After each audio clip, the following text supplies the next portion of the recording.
Fala meu queridinho, Daniel Botelho aqui, o teu o teu futuro cirurgião plástico. Estou aqui para explicar para você como é o pós-operatório das abdominoplastias, das lipoabdominoplastias. Melhor dizendo, então, se você tem aquela pochetezinha, uma flacidezinha ali que depois da gestação tá te incomodando, senta aí para você entender como vai ser o teu pós-operatório na lipoabdominoplastia. Então, roda a vinheta. Queridinhos, lipoabdominoplastia. Lembrando que é muito comum na minha prática, nas lipoabdominoplastias, a gente utilizar também a tática da lipo HD. Então, normalmente são lipoabdominoplastias HD.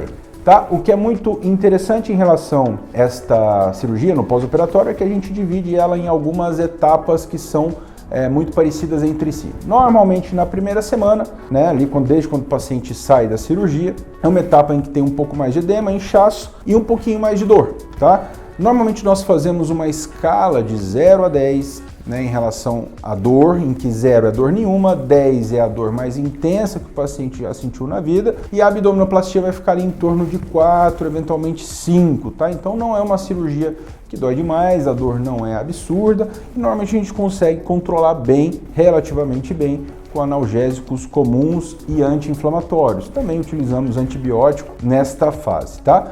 O que normalmente incomoda um pouquinho, principalmente na primeira semana e já um pouco da segunda semana, nas lipoabdominoplastias, é a postura, exatamente. O que é curioso, que muitas vezes não é nem exatamente o corte, incisão, lipoaspirações que incomodam mais, o que incomoda mais é até a postura, porque o paciente nem que ele queira, ele não consegue esticar o tronco, por conta da costura que a gente faz na musculatura. Vocês lembram que a gente faz aqueles partilhos internos, então a gente vai colocar aqui um 3D para vocês lembrarem como ocorre a lipoabdominoplastia. Então a gente faz aquela costura na musculatura, puxa a pele, então normalmente nem que o paciente queira, ele não consegue esticar tão bem o tronco.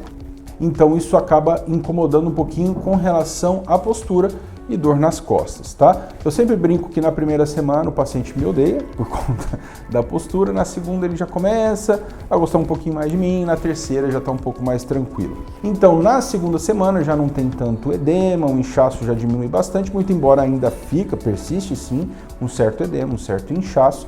Normalmente nessa fase não tem mais drenos, né? Drenos normalmente a gente vai deixar em torno de 4 dias, dificilmente mais do que 4 dias, 3 a 4 dias nas lipoabdominoplastias. Normalmente não tem mais tanta bandagem, só fica a cinta, tá? A cinta a gente mantém até 30 dias. Então na segunda semana o paciente ainda não consegue esticar completamente o tronco, ainda tem um pouquinho de dor nas costas, mas já está numa condição bem melhor do que na primeira semana, tá?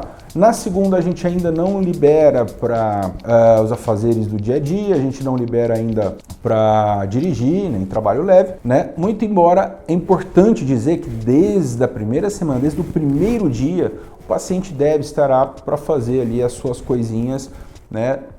Digamos assim, higiene, coisas pessoais, né? Tomar seu banho sozinho, tá? É fundamental. Não faz o menor sentido em abdominoplastias e nenhum outro pós-operatório que o paciente fique prostradão na cama. Então, se você está pensando que vai fazer, tua abdominoplastia vai ficar lá deitadona ou deitadão, não é esse o objetivo e não deve ser, porque inclusive o paciente, se fica muito paradão, atrapalha a recuperação da cirurgia, tá?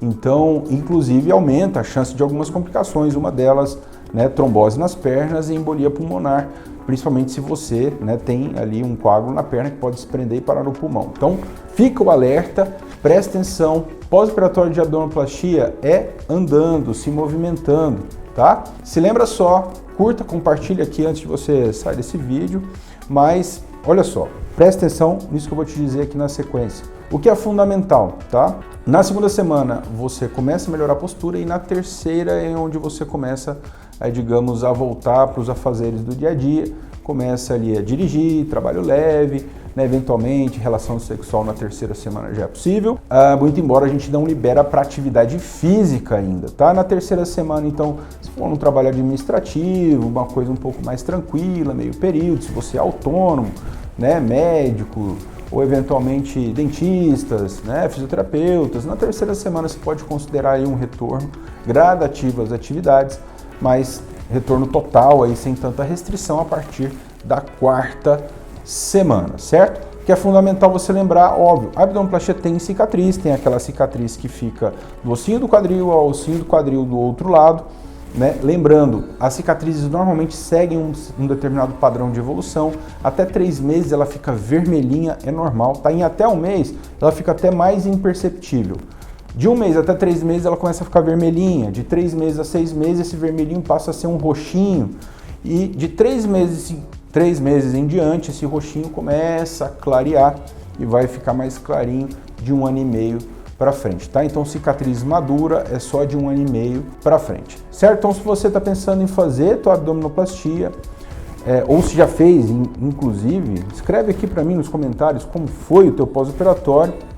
Se você está pensando em fazer, escreve ainda porque não fez, exatamente do que você tem medo, por que você está se limitando, por que você está tolerando essa pochete aí na sua barriga, se é que a gente ainda tem solução, né? Já que a gente ainda tem solução para isso. Então, curta, compartilhe e aguardo vocês no próximo vídeo. Aqui sempre tudo sobre cirurgia plástica. Valeu!